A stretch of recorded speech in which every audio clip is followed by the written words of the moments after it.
ഈ പാകിസ്ഥാൻ സൈന്യം അവിടുത്തെ ഭീകരതയെ ഒരു ടൂളായി ഇന്ത്യക്കെതിരെയുള്ള ഒരു ആയുധമായിട്ട് ഉപയോഗിക്കുന്ന കാര്യം വ്യക്തമാണ്.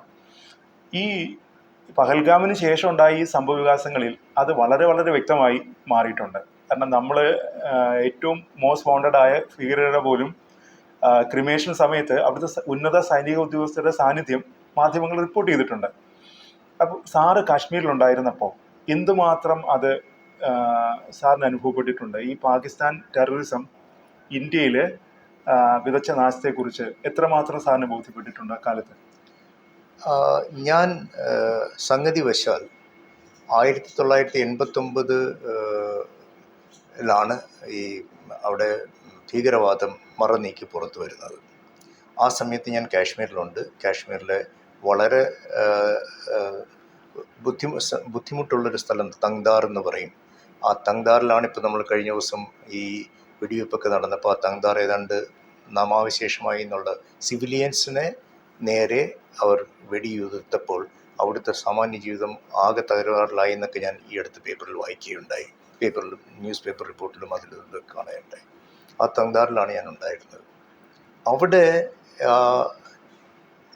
കൃത്യമായി പറയുകയാണെങ്കിൽ ഞാൻ നവംബർ അവസാനം ലീവിൽ പോകുമ്പോൾ ഞാൻ സ്വന്തം വണ്ടി ഓടിച്ചാണ് ശ്രീനഗർ എയർപോർട്ടിൽ എത്തിയിരുന്നത്. തിരിച്ചു വരുമ്പോൾ സംഗതി ആകെ മാറിയിരിക്കുന്നു. എന്നെ റിസീവ് ചെയ്യാൻ എയർപോർട്ടിൽ വന്ന 2-3 വണ്ടികൾ ആംഡ് സോൾജേഴ്സുമായിട്ടാണ് വരുന്നത്. 170 കിലോമീറ്റർ വാഹനത്തിൽ യാത്ര ചെയ്യേണ്ടിയിരുന്നു എനിക്ക് തങ്താറിലെത്താൻ. ആ യാത്രയിലുടനീളം പല സ്ഥലങ്ങളിൽ നിന്നും വെടിയുടെ ശബ്ദം കേൾക്കാമായിരുന്നു. ആകെപ്പാടൊരു സംഘർഷം നിറഞ്ഞൊരു അന്തരീക്ഷമായിരുന്നു ഇപ്പോഴുണ്ടായിരുന്നത്. ഇത് എന്താണ് ഇതിന് കാരണം, ഈ ഭീകരവാദത്തിനുള്ള കാരണമെന്ന് ചോദിച്ചാൽ ഒരു false sense of Kashmiri identity അവിടെ ഉണ്ടായിരുന്നു. പിന്നെ കാശ്മീരിൽ എല്ലാ കാലത്തും സെൻട്രൽ ഗവൺമെൻറ് കൊടുക്കുന്ന ധനസഹായം മുഴുവൻ, ആവശ്യത്തിലധികം ധനസഹായം അവിടെ കൊടുത്തിരുന്നു ഒരു ബോർഡർ സ്റ്റേറ്റ് എന്നുള്ള നിലയ്ക്ക്. അത് മുഴുവൻ ചില കുടുംബങ്ങളുടെയും ചില അധികാരവർഗത്തിൻ്റെയും കയ്യിലാണ് എത്തിപ്പെട്ടിരുന്നത്.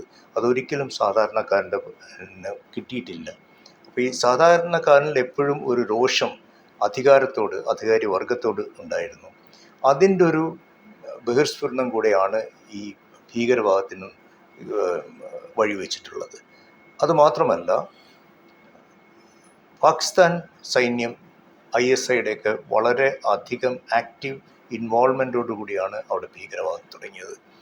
അതിന് എടുത്തു പറയാൻ നിവൃത്തിയില്ല. അന്നത്തെ കാശ്മീരി ഭരണപക്ഷമായാലും പ്രതിപക്ഷമായാലും ആക്റ്റീവായിട്ട് അതിന് സഹായകമായിട്ട് നിന്നിട്ടുണ്ടെന്നാണ് ഞാൻ മനസ്സിലാക്കുന്നത്.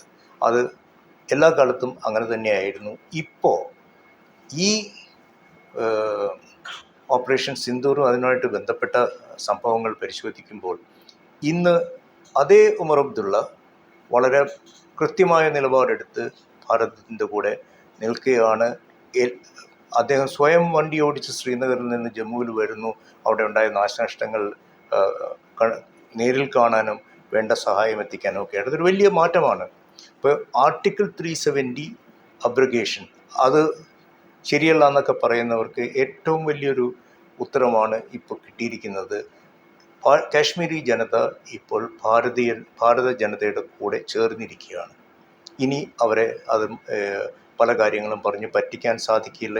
നമ്മൾ ഒന്നാണ് എന്ന് വിളിച്ചു പറയുന്ന കാഴ്ചകളാണ് നമ്മൾ ഈ കുറച്ച് ദിവസങ്ങളായിട്ട് കണ്ടുകൊണ്ടിരുന്നത്.